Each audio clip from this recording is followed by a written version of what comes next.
You believed that if you were honest, you would be loved. You believed that if you were clear, you would be respected.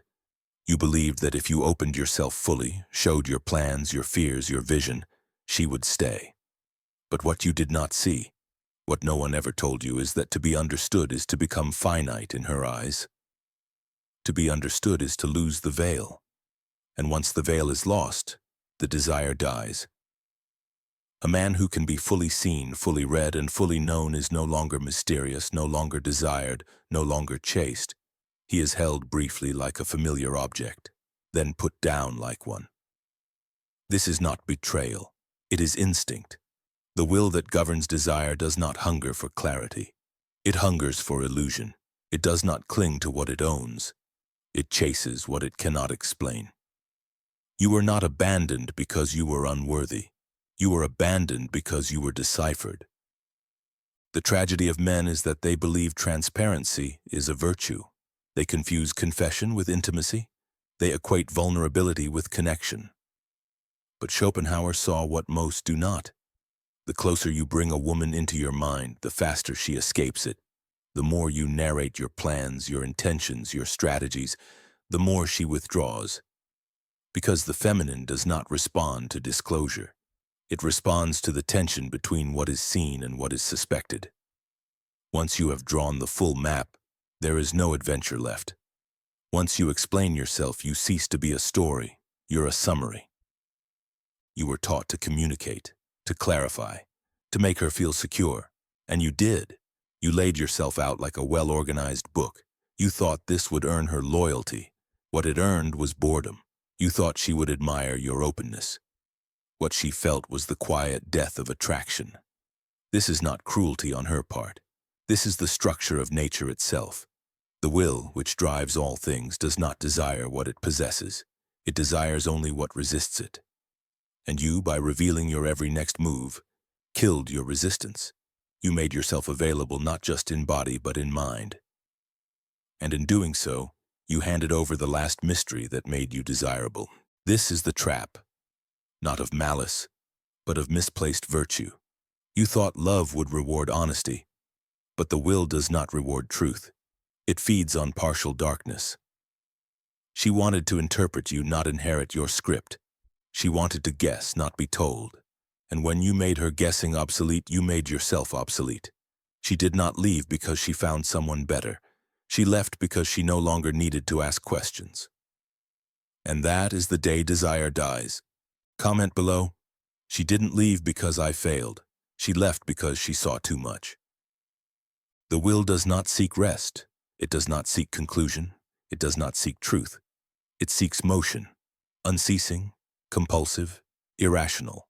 And desire, which appears to us as affection or love or longing, is merely the expression of this blind striving as it passes through the human form. You misunderstand her when you think she chose you for who you are. She did not choose you. The will chose through her. And it chose not what was familiar, not what was stable, not what was safe, but what was unresolved, what she could not quite grasp, what remained just beyond the reach of her full comprehension. That is what stirs her. That is what she follows. Desire collapses the moment it arrives at certainty. The animal chases what it smells but cannot catch. The woman chases what she sees moving but cannot name. This is not poetry. This is metaphysics. When Schopenhauer said that all willing arises from want, he meant that the object of desire is never loved for itself, but for the tension it creates in the absence of possession. She desires you only as long as you are not fully hers, not fully explained, not fully available. The moment you present yourself completely, your plans, your heart, your next move, the will loses interest. It sees that the work is done, the prey is captured, and the spell dissolves. It is not her fault. It is the structure of life. Women, like men, are instruments of the will to live. But the feminine expression of that will is fundamentally receptive, selective, evaluative. It pursues not the man who obeys, but the man who withdraws. Not the one who confirms, but the one who contradicts. The one who unsettles her slightly, who keeps some part of himself locked behind a closed door she cannot pick. If you are too ready, too visible, too explained, then you are no longer what she projects desire onto. You become the item she forgets she once wanted. Why? Because the will does not love what it has. It suffers until it possesses, then it moves on. And that is why the man who is unreadable remains in her mind, not because he performs mystery, but because he lives it. He does not explain his silence. He does not defend his rhythm. He does not offer her full access to his mind. And this frustrates her, but it also fascinates her, because what cannot be fully owned cannot be dismissed. You think love is about sharing everything. Number love, as we experience it under the domination of the will, is about concealment, about asymmetry, about the unresolved. You must become not a completed idea, but a living question. Not a map, but a labyrinth. Not because you want to control her, but because only the unknowable survives desire. She does not chase the man she understands. She chases the one who confuses her just enough to return. Comment. She didn't want me explained. She wanted me unreachable. Every man who has suffered from being dismissed too quickly, loved too briefly, or forgotten too easily has one thing in common. He revealed too much. Not too much darkness, not too much cruelty, but too much certainty too soon. He believed that transparency was strength, that confession was depth, that explanation would bind her closer. But Schopenhauer knew what modern men refuse to accept. The moment you show your whole self, you become something she no longer has to imagine. And once she no longer imagines you, she ceases to desire you. To be revealed is not to be seen. It is to be categorized. And what is categorized is no longer felt as mystery. It is processed as information. The woman who once watched you with awe now speaks to you with administrative politeness. The one who once chased you now tells you she needs space. Not because you hurt her, but because you became legible. You answered all her questions. You gave her the ending before the story had even reached its second act. The tragedy is this: the more emotional access you give, the less emotional gravity you hold. You think you're creating closeness, but you're dissolving tension. You think you're building trust, but you're burying polarity. You think you are strengthening the bond, but in fact, you are amputating the very asymmetry that made desire possible in the first place. The will desires through contrast. It needs a difference, a gap, an uncertainty, something it cannot quite close. When you give her your soul like a diary thrown open on the table, you remove the very thing that activated her instinct to return. You make yourself safe. But safety is not the source of passion. It is its undertaker. This does not mean that you must be cold or cruel.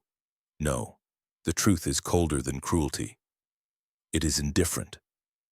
Schopenhauer teaches that the man who wishes to be loved must never make love his aim.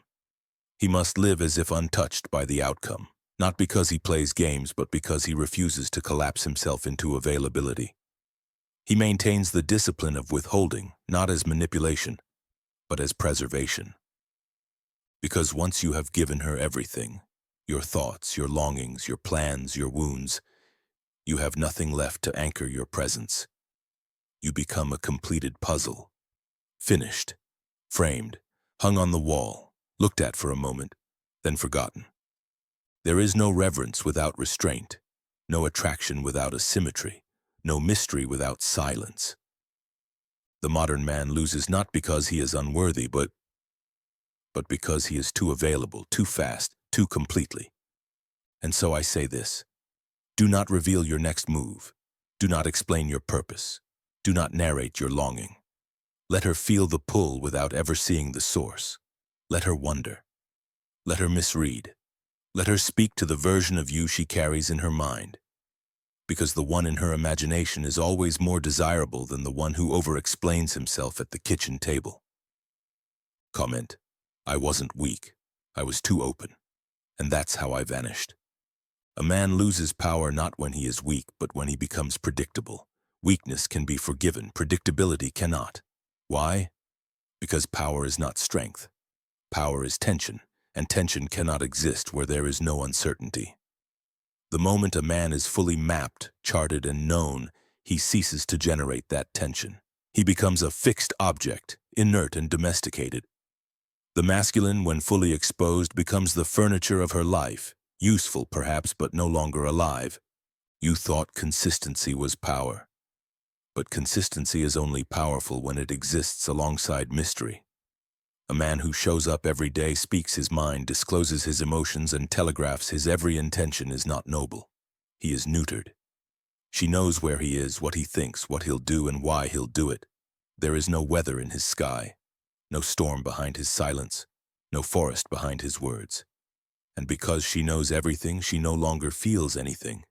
Desire cannot survive saturation. A woman must never feel certain of you. She must never possess the full script. She must feel the friction of wondering where you go when you fall quiet, the slight vertigo of not knowing what your eyes are hiding when you withdraw. Not because you are playing games, but because your depth is too vast to be explained. And the moment she believes she knows you completely, she begins unconsciously to prepare her exit. Why? Because what is predictable is what no longer needs to be watched. And the feminine, driven by the will, is designed to track what might escape. The man who cannot be lost is no longer worth being kept. The man who is always available becomes the wallpaper, present, unchanging, and invisible. Schopenhauer understood this with the brutal clarity only a man outside of delusion can afford. He saw that the will is not attracted to stability but to movement. The chase is not a prelude to love, it is love's essence. And the man who forfeits the chase by making himself known, accessible, consistent is not honored. He is overlooked. So then what is power? Power is distance without explanation. Power is the unreadable gaze, the unanswered question, the calendar that does not belong to her. Power is not control over her. It is control over the compulsion to be understood, the need to be seen, the sickness of needing to be explained. You think she'll love you more if she knows more. She won't. She'll love you more if she can't quite name what you are. Comment. Predictability killed my presence. I'll never be fully seen again. Speak too soon and you will be disarmed. Speak too often and you will be emptied. It is not by accident that the quiet man outlasts the charming one. Silence is not absence. It is a weapon. It is not lack of courage. It is the preservation of your axis, your core from which all direction flows. A man who does not speak unless he must, who does not reveal unless it serves him, is not mysterious for show. He is dangerous because he is disciplined. And discipline is the one thing the will cannot simulate. Every word you offer prematurely is a piece of yourself you surrender, and once surrendered, it is no longer yours to command. Women do not discard you because you are silent. They discard you because your words have become cheap, too available, too expected. What they no longer need to interpret, they no longer feel. And the man who speaks everything he feels becomes a mirror that reflects no mystery, a surface, not a depth. Understand this. The feminine does not fall in love with what is explained. It falls in love with what is sensed but never fully seen. It falls in love with the echo in your voice that suggests another world beneath the one you reveal. When you speak in full paragraphs about your purpose, your pain, your passion, and your plan, she listens, and then she leaves. Because you have spoken not from sovereignty but from hunger. Not from clarity but from need. Silence, on the other hand, implies fullness. It suggests you are governed by something deeper than the moment, deeper than her. Deeper than even yourself. A man who can sit in silence, who can leave questions unanswered, who can let the tension rise without collapsing into comfort. That man is not cold. He is alive with heat he refuses to squander. Silence is not a void. It is the outline of self-respect.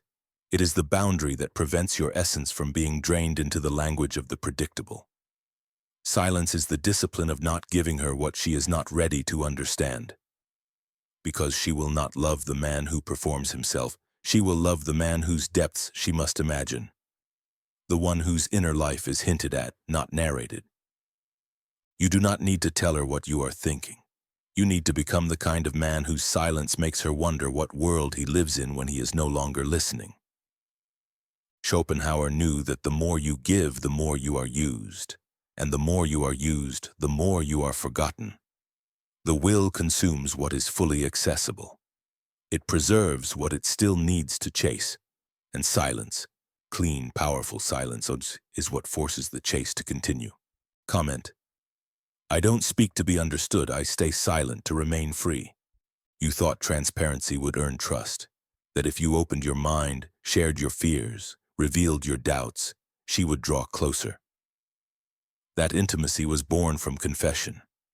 But you misunderstood her nature. What draws her in is not honesty.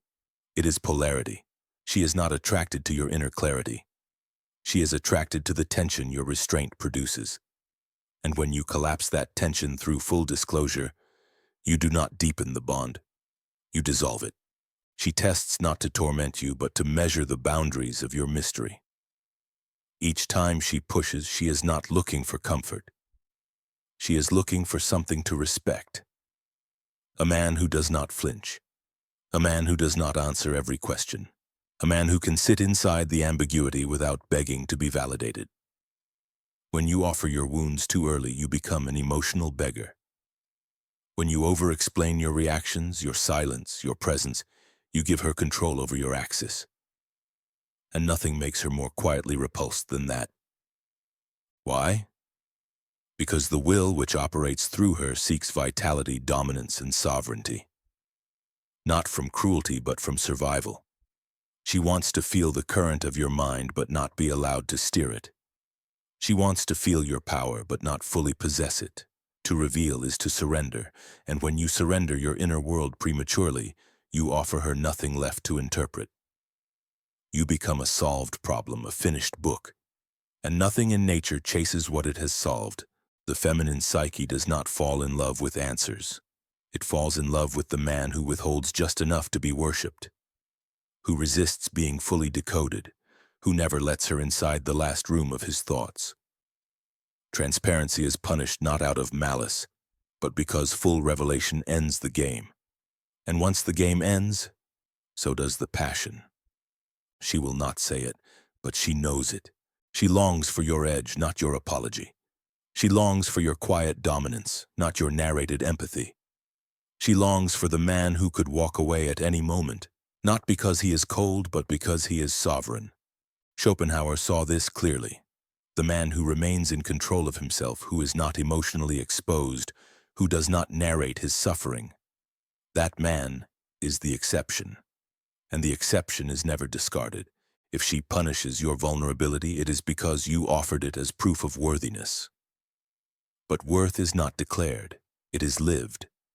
And the man who lives from the deep center of silence, who does not ask to be seen, who does not fear being misunderstood, that man does not need protection, he is protection. Comment: I don't reveal to be loved, I remain hidden to be respected. There is nothing more masculine than a man who does not explain himself, not because he has nothing to say, but because what he is cannot be explained. Mystery is not decoration, it is not strategy, it is not seduction. It is the very architecture of masculine power. It is the unspoken fact that your time, your inner world, and your silence are not available for public consumption. Not even for her. What she cannot reach, she respects. What she cannot name, she remembers.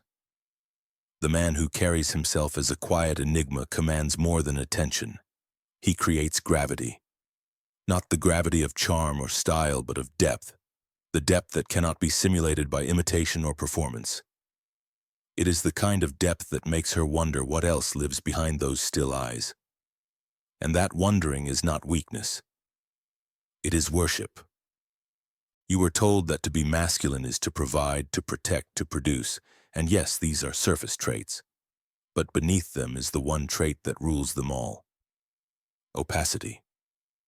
You must remain partially unknowable. The moment she sees all of you, hears every thought, enters every emotional room of your being, she begins to forget you. Because the feminine, as an expression of the will, does not bond with what it fully comprehends. It bonds with what it feels without ever fully mapping. This is why the feminine is drawn to men who are preoccupied, not distracted, but internally governed. Men whose lives do not orbit around her attention. Men who are loyal to something deeper than relationship, deeper than affection. Men who are faithful only to their silence, their vision, and their refusal to be interpreted. Schopenhauer saw this from the heights of detachment. The man who gives all of himself is not a lover. He is a servant. The man who withholds without explanation, not from fear but from fullness, that man becomes something she cannot replace. Because she cannot possess him and therefore cannot destroy him. To be masculine is not to chase. It is to be still and watched. It is to move only when you choose and never when begged. It is to let the questions hang in the air unanswered because your presence is answer enough. Do not try to make her understand you. Become something she cannot stop thinking about. Let her try to decode the quiet way you leave the room. Let her guess what you are doing when you fall silent for hours. Let her wonder why you never explain your ambition, your frustration, your direction. Let her build myths about you, because those myths will outlast any fact. The feminine is not fed by your transparency. It is fed by your inaccessibility. Comment. I won't be explained. I'll be remembered. Everything she cannot predict, she cannot prepare for. And everything she cannot prepare for, she cannot manipulate. This is the final law of power in a world governed by the will, a world where desire does not arise from affection but from uncertainty. If she knows what you will say before you speak, what you will feel before you feel it, what you will do before you act, then you have already surrendered. Not in body but in essence. You are now an extension of her narrative, not a disruption of it. She will not destroy you maliciously. She will destroy you instinctively. Because what is fully known becomes furniture. Predictable, passive. Background noise to the drama of her own interior life. The man who telegraphs his every move becomes a mirror that reflects only her expectations. He is no longer alive. He is consumed. But the man who breaks the rhythm, who says nothing when others beg him to speak, who withdraws when most men would explain, who acts without permission or narration, that man short-circuits the will's machinery. He becomes unpredictable, and therefore uncontrollable. You do not need to dominate her. You must only be beyond her prediction. You must live from a center she cannot invade, from a logic that does not ask for approval, from a will that is not reactive to her moods, her fears, her testing. What she cannot predict, she cannot narrate. What she cannot narrate, she cannot script. And what she cannot script, she cannot discard, because it never became hers to begin with. That is your liberation. You are not a role in her drama. You are a sovereign force in your own silence. Schopenhauer's law is cruel only to those who wish to be loved through surrender. But for the man who seeks truth, who has seen that love under the will is merely compulsion dressed in poetry, this law is not cruel. It is clarifying. You are not born to be transparent. You are not born to be read. You are not born to be decoded by those who cannot bear your depth. You are born to walk as a mystery through a world addicted to control. You were born to be unreadable because only what cannot be read cannot be rewritten. So leave things unsaid. Let her ask. Let her wonder. Let her misunderstand. Because in that ambiguity she must return, not to you, but to the feeling of you, to the question of you. Never let her know your next move, because the moment she does, she no longer needs to stay. Comment. She can't control what she doesn't understand. I'll never be known again. And if this truth echoed something deep in you, something that cannot be comforted but only recognized, subscribe, not for more words but for more silence. We're just getting started.